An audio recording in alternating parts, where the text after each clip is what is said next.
makes it different. So why all in for New Hampshire? It sounds like, you're putting most of your energy and emphasis on this little state. Well, New Hampshire and South Carolina. I'll be in South Carolina this weekend, so, but I'm spending most of my time here. 1 year first.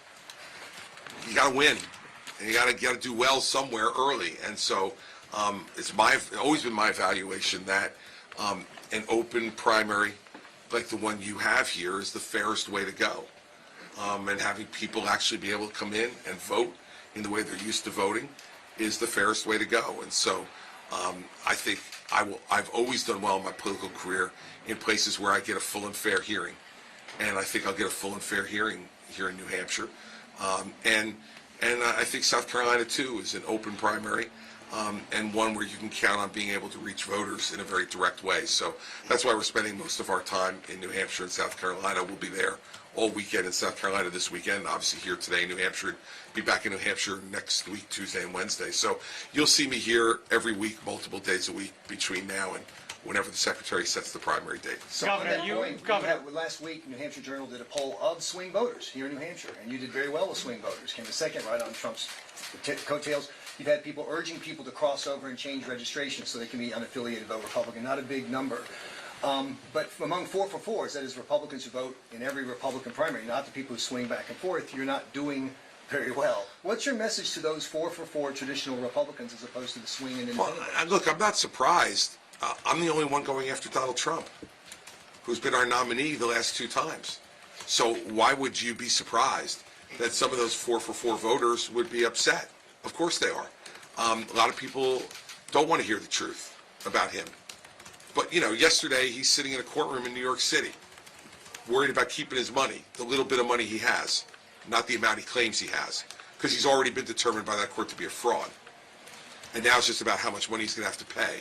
And I'm willing to bet you that if they make out a fine of $250 million, which is the maximum, I don't think he can write the check. And that's why he's spending donors' money on his legal fees, and donors' money on his wife's stylist, and donors' money on his, son's girlfriend to give a speech on January 6th. Those are all true. And so it's going to take time for some voters to absorb that truth and to understand what it means not only for our party, because he will lose to Joe Biden, but also what it means for our country if either one of them is president. Look, the one thing that swing voters, Democrats, and Republicans seem to agree on in large numbers is they don't want the choice to be Donald Trump and Joe Biden. And there's good reason for that. Joe Biden is not physically or mentally up for the job, and Donald Trump's character is so flawed, and his performance as president was so bad in so many things that he promised right here. I mean, I stood on the stage here when he said he was going to repeal and replace Obamacare, and he had a Republican Congress and didn't. I was standing on the stage, and nobody on that stage believed that he was going to build a wall across the entire wall of the United States and Mexico, and that Mexico was going to pay for it. Now we know he built 52 new miles of wall in 4 years, so at that pace he only needs another 110 years as president to finish the wall. And he admitted himself about 10 days ago, he said, well, how did anybody ever expect that I was going to get a foreign government to pay for something on our side of the border? Well, that's what we were all saying 8 years ago. He said he was going to balance the budget. He added $7.8 trillion to the debt. So those are the points we have to make to the people in New Hampshire, to those 4-4 voters, and they're smart people. But Republican voters are also loyal. He's been our nominee twice, and they don't like when we attack each other. Are you writing them off, those No. voters? No. I'm saying that they're going to start to focus now in these last 100-plus days and think about what it really means.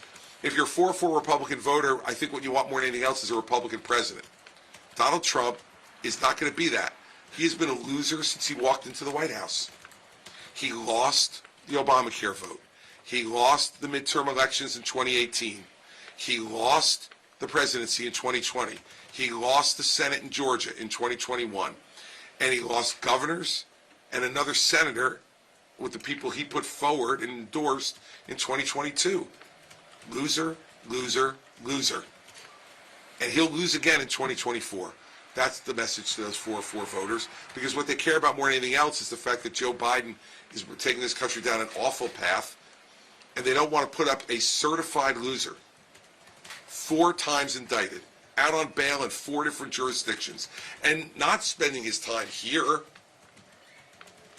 in a courtroom in New York City to try to protect his money.